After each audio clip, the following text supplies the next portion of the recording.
thing to create a better world, that the United States has to play perhaps a more active, direct role rather than trying to spend our time maneuvering through the United Nations, all kinds of different resolutions and policies that could have the opposite impact of what we are looking for.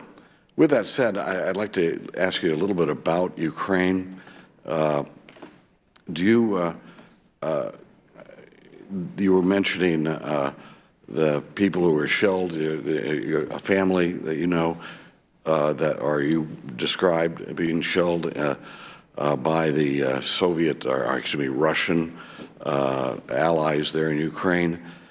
How many civilians have died since this whole incident began, do you know?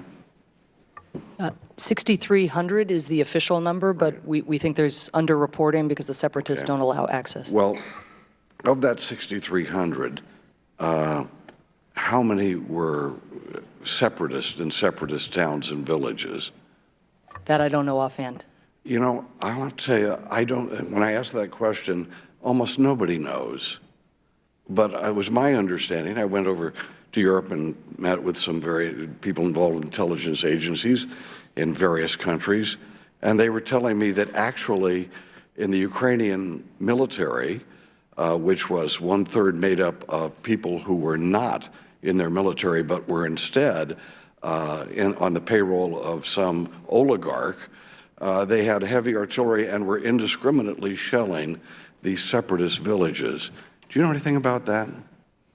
First, let me actually correct what I said earlier. You asked how many civilians have been killed. Right. To my knowledge, the 6,300 figure that we have is both civilian and soldiers. So let me also get you the breakdown on actual civilians if it exists.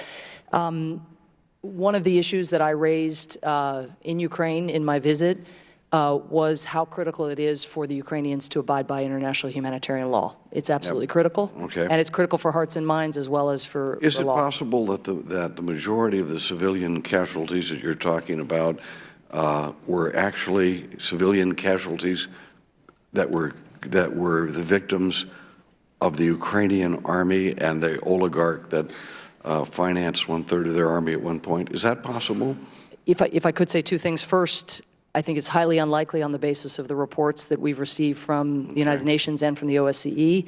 Second, I want to underscore again why this conflict started. It started because Russia moved troops and weapons and so forth into Eastern Ukraine. Just so you know, Madam Secretary, the Russians would suggest it started when there was a violent overthrow of an elected government.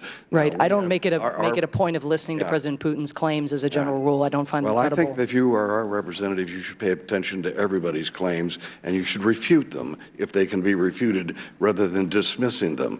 Because I happen to believe that if that coup, meaning violent overthrow of violent overthrow of an elected government had not happened, we would not be in this situation, and the Ukrainians would have been spared this. But and you can go beyond that to where our European allies didn't offer Yanukovych the deal that he wanted, and the response that most people in Ukraine have. They don't like Russia, and they didn't want to be in an agreement with Russia.